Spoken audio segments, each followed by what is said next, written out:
Boa tarde a todos.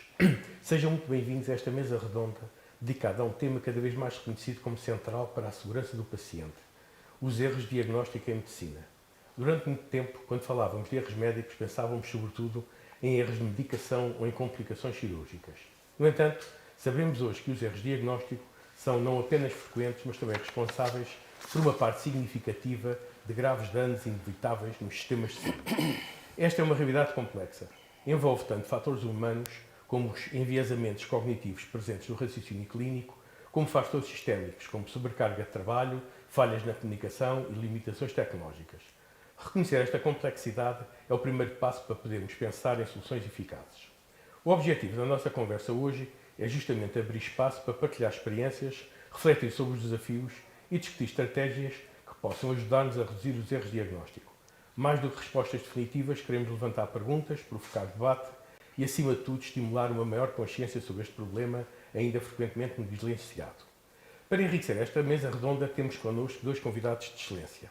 O primeiro, com uma carreira de relevo dedicada à imagem médica, à osteoartrite e à segurança do diagnóstico clínico, Timothy Mosher é professor distinto de Radiologia e Cirurgia Ortopédica e foi presidente do Departamento de Radiologia da Penn State University.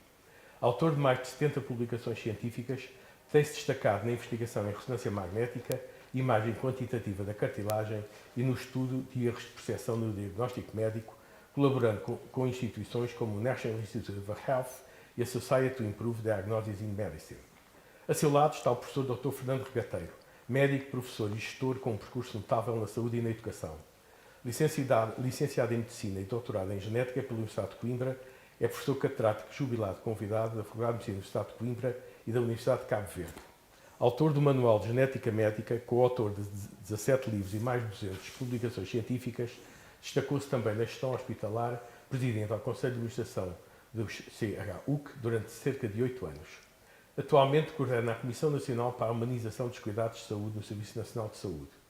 O seu contributo estende-se a Cabo Verde, onde foi coordenador-geral do mestrado integrado em Medicina e é membro do Conselho da Universidade. Pelo seu trabalho foi condecorado pelo Governo cabo-verdiano com a Medalha de Mérito de primeiro grau. Com uma vasta experiência na docência, investigação e gestão da saúde, o professor Dr. Fernando Regateiro trará a este debate uma visão abrangente e profundamente humana sobre os desafios da medicina. Juntos, vão conduzir-nos numa reflexão sobre os erros de diagnóstico em medicina, um tema desafiante, muitas vezes invisível, mas absolutamente central para a segurança dos pacientes e para a prática clínica de qualidade.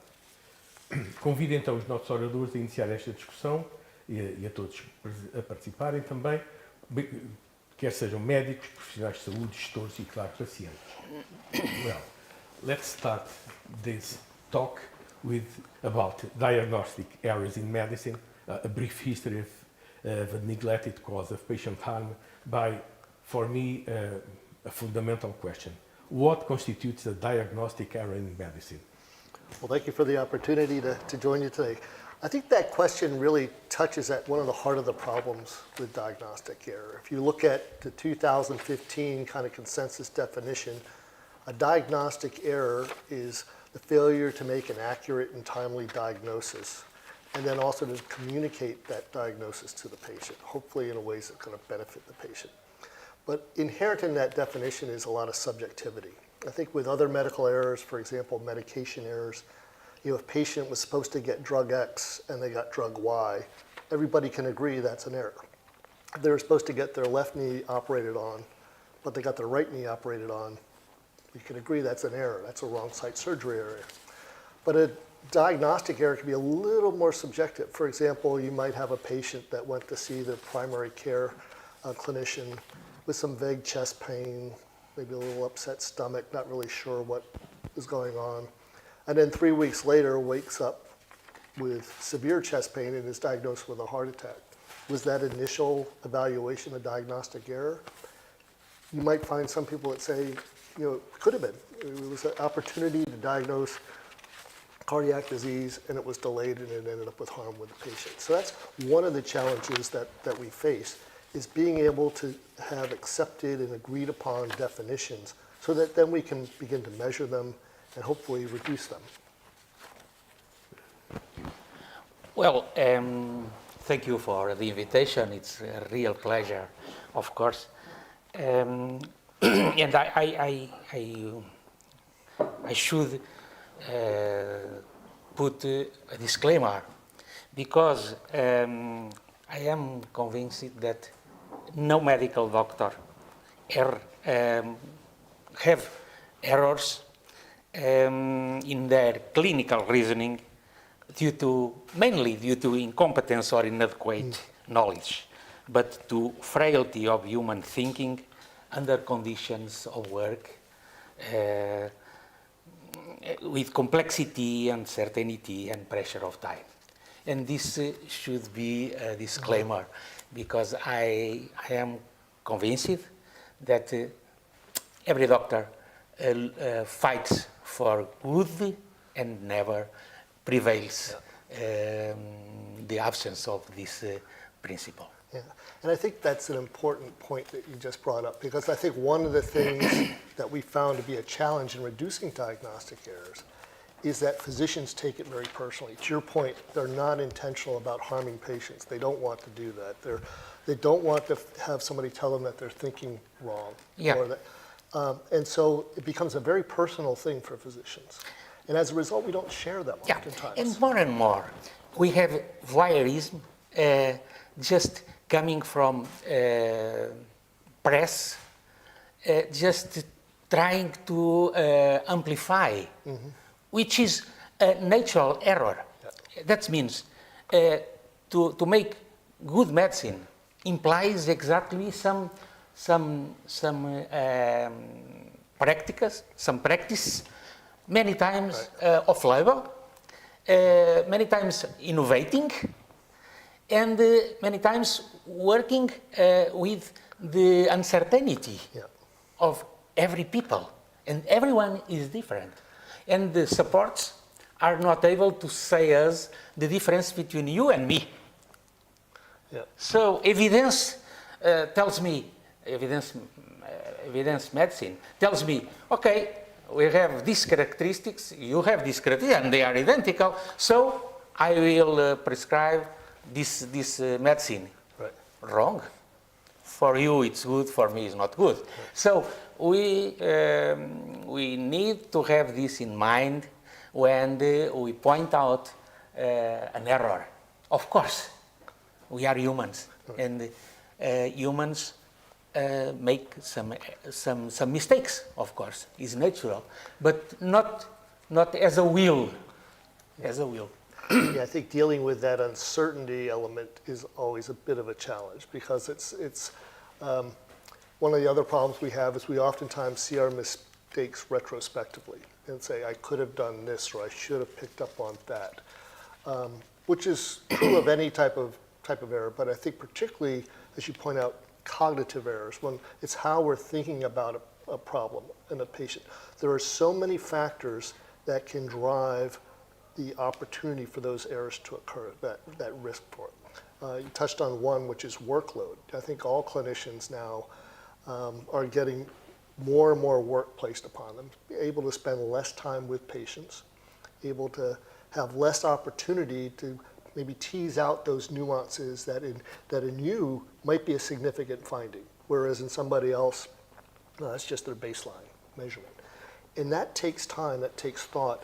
It also is very susceptible to underlying cognitive biases, things that, if the last patient that I saw had this condition, and now you come in with similar conditions, I'm very likely to say, hey, you probably have the same problem that this person saw. But yeah, you touch one interesting thing. Many times we think that medical errors are mainly attached to young people, young doctors. No. Ian Scott in British Medical Journal told us that being an older and presumably more experienced clinician also does not guarantee better quality care or lower risk of reasoning error. Yeah. And maybe later on we will speak about this and the reason for that.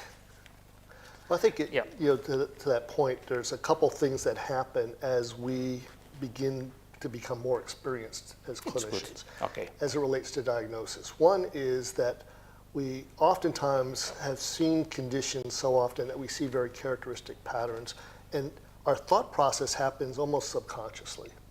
A patient walks in, has a history, has findings that are very typical of a condition, and it's very natural for us to say, hey, the last 1,000 patients I took care of with this condition, this was their diagnosis. Mm-hmm. It turns out this is the one time where somebody came in with that presentation, and that wasn't the diagnosis, it was something else. But we tend to get locked into our mental shortcuts, and we sometimes have to be able to step back and say, what else could this be? Am I thinking clearly about those conditions that might be a little different in this patient? So one of the things I tell, I'm a radiologist, and I tell my residents, be really sensitive to that sense in the back of your mind that says, hey, there's something a little unusual about this case. It doesn't fit the normal presentation. Yeah. Because that's usually telling you something, that there's something that you need to step back and think about this more carefully. Yeah. And when we don't have time, we tend to rush right through that, right? The whole goal is you want to be efficient, you want to be productive, you want to be expedient, and most of the time you're going to be right, because common things happen frequently. Yeah.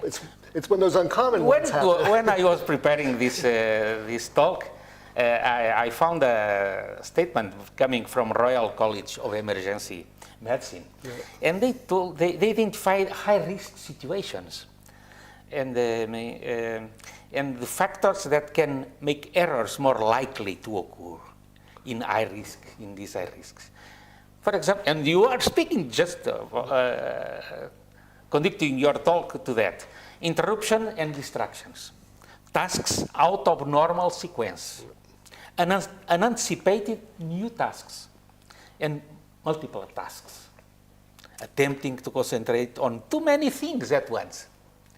And doctors, many times, are submitted to these conditions. And, okay, and error will increase, of course. And this approach are fantastic. They published some slides, some images, which are very, very clear, telling us what they think about this. But we will not show these designs, these images. To the point that you bring out about some of the causes that contribute to diagnostic errors, I think that also reflects why we haven't been as successful addressing them as perhaps we have been with some other errors. For example, medication errors, as you point out. There's many opportunities where we can build standardized processes to make sure that that doesn't occur. We can make sure that the vial of medicine is properly labeled and has the information necessary on it. We can have checks everywhere along when we draw up the medication, before we administer the medication, where there are clear check boxes that can occur. But to your point, when we make a diagnosis, usually it's just one person. It's not a process that goes in place. And there's things that can affect when those errors are going to be different risks. An interruption, a phone call, a patient that's having a serious condition in the next room, and you're taking care of another patient, you have to step out and you're coming back into it. It's almost impossible to develop that nice, orderly, streamlined process that's going to catch those errors in those situations. And that has been a real challenge for us. There's not a good technical engineering fix that we can plug into place to reduce diagnostic errors the way we've been successful in addressing some of these other errors.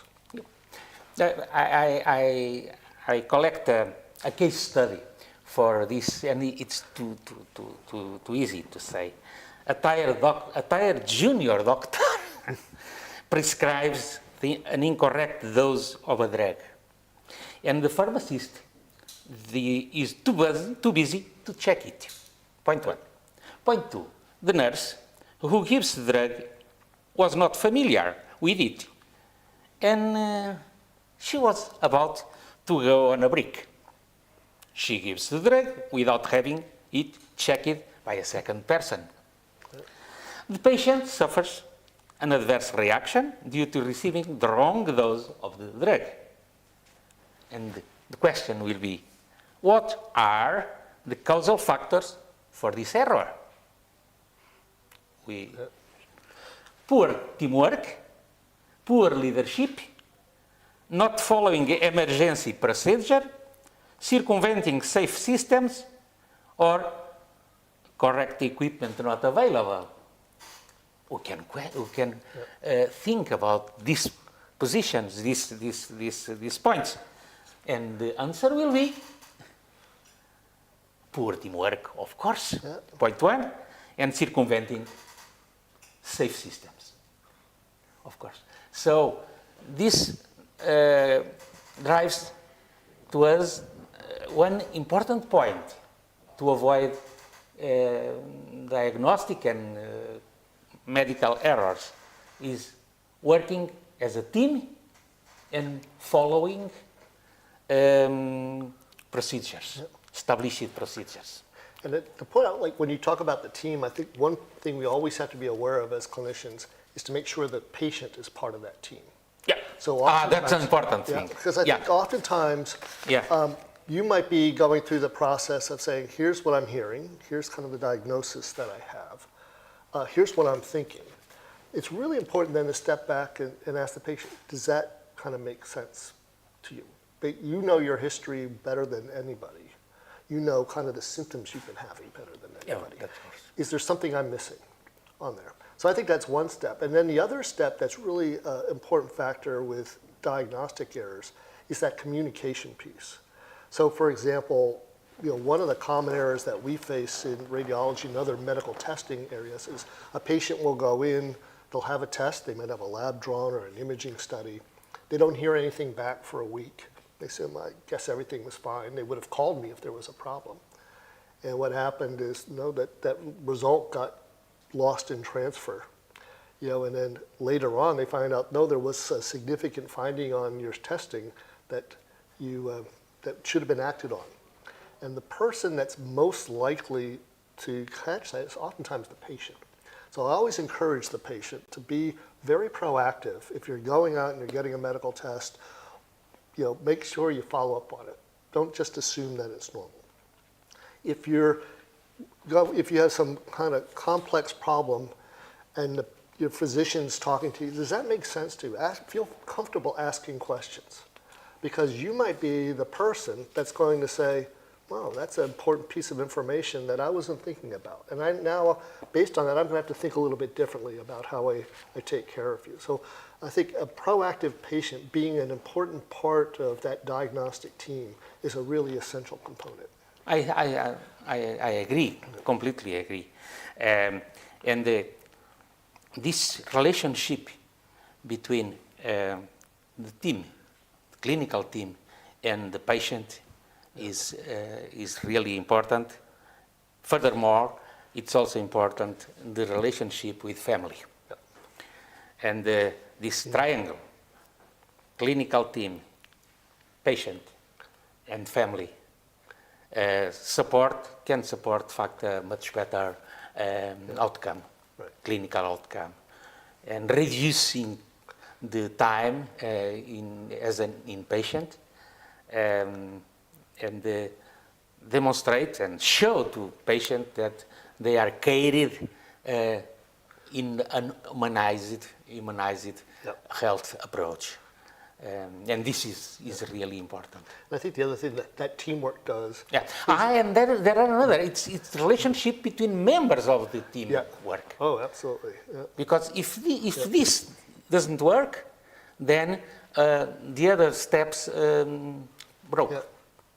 And I think having it as a team approach makes people better aware of the fact that there is uncertainty in this. And as part of a team, we recognize that there's uncertainty. And maybe a patient then better understands that this is not a black and white decision. You have X or you have Y.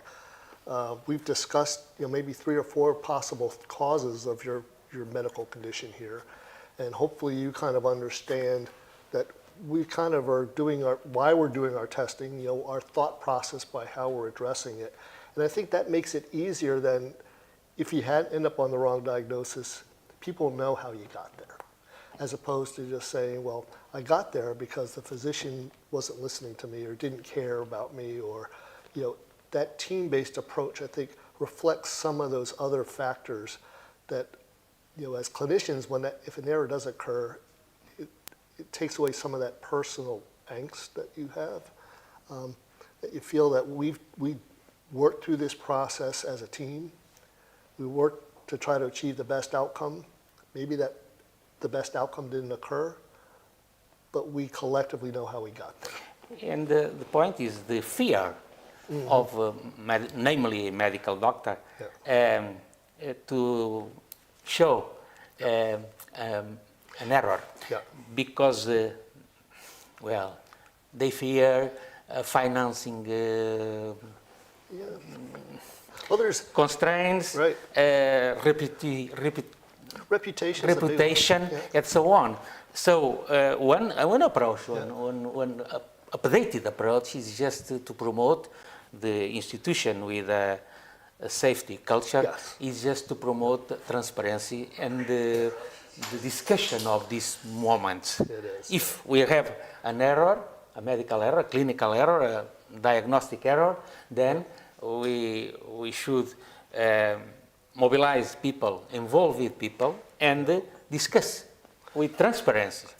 But not just pointing out you are guilty, and the point is here, you are guilty. And many times the doctor is not guilty. Is not the point. Well, if we follow some tactics for reducing clinical error, maybe we can reduce the consequences. For example, the complexity of tasks. Okay. The optimization of information processing by the use of protocols, of aids. Automatizing wisely as necessary. Use of constraints as in delivery system of anesthetic cases, in surgery, for example, and so on and so on. So if we have protocols, guidelines, just to mitigate these difficulties, maybe the desire to show frailty and fragility is more promoted, and maybe we will increase the quality and better outcomes. But I think we've done a good fear job is a of problem, that. and we need to deal with fear. And I think we've done a good job with that with some of the other system type errors, medication errors and things like that. Typically when they'll occur, we step back, we do what is called a root cause analysis, like you might do if you were looking at a car crash or a plane crash. It's like, what are the factors that drove this? Oh, they had the vial was mislabeled, or as you pointed out in your case study, the nurse was transitioning and somebody new jumped in. And you kind of look at it, from the fact of what can we learn from this case so that next time we can develop processes that are going to make sure this doesn't occur. We don't do that as much as with diagnostic errors, in part because it oftentimes is one person. That fear, that sense of most humans don't like to be told they're thinking wrong. And for physicians, that's a major source of pride. That's why I went to school for 15 years and had all this training, and now you're telling me that I failed. They take it very personally, and as a result, they don't go through some of those steps we might if it was like a medication error. What we try to do is break out what happened during that period when you made a diagnostic error. Maybe you were an ER physician and you had 15 patients at the same time, and you didn't have 2 nurses because they got pulled away and got called off. Somebody in the next room was having a serious event. And you could look at things like workflow. Maybe the lab result wasn't available or it got put in the wrong box. So there's a lot of things that we can go through and look at that we can learn from. But the first thing is to your point, is we have to be transparent about it. We have to be able to talk about our errors if we're going to make changes that are going to prevent them from happening in the future. And right now, we struggle with that. Yeah, that's the point. That's really a point. There is another question sometimes related with the excessive focusing on an approach, and it seems that clinical team becomes oblivious Yeah. to the passing of time. And there is I collected, is not moment to speak about this other case, but if we spend too much time in following an approach, then we can be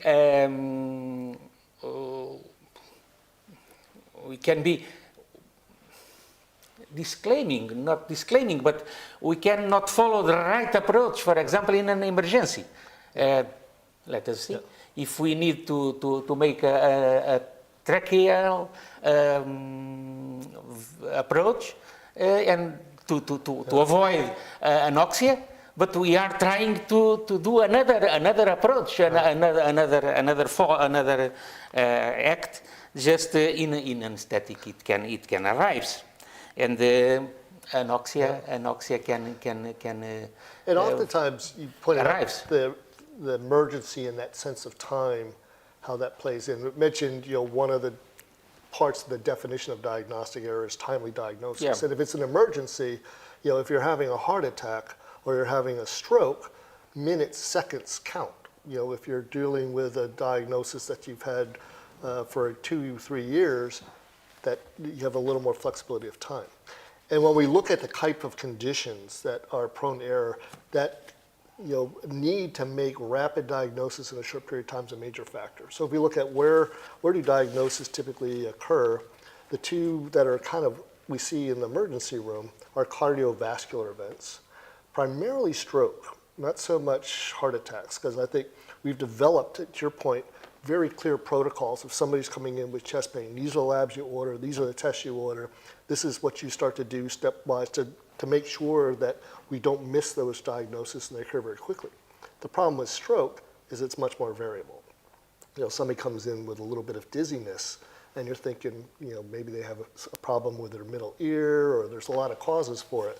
But no, in this case, it happens to be the tip of an iceberg of a very serious stroke that they're having. And so that's one that we miss. The other common one is in sepsis and infection, where people have a serious infection and maybe they were immune compromised. They don't particularly look like they're having an infection, but in a matter of just a few minutes, they can decompensate very quickly. And so those are two in the ER that we struggle with. The third one is more of just the complexity, which is in cancer, and the common ones are your common cancers, missing lung cancers. That's one that we see in radiology. Maybe there was an imaging finding. The patient's not symptomatic, but we had the opportunity to catch an early pulmonary nodule that turned out to be a more serious cancer. Screening mammography for breast cancer. So those are what we call the big three. Infection, cardiovascular events, primary one being stroke, and cancer, the major one that we struggle with is in lung cancer, and partly because the symptoms can be somewhat vague and the testing can be variable. So I think we... And going to our big experience, the commonly used heuristic approaches. Yeah. What do you think about this? Because many times doctors use maxims, shortcuts, or rules of thumb, just because they are usual. Right. And many times works. They work when diseases are pretty consistent in their approach. So in cardiovascular disease, heart attacks, the nice thing is that most of the time the symptoms are fairly similar, the lab results are fairly similar, and so it's a nice clear process.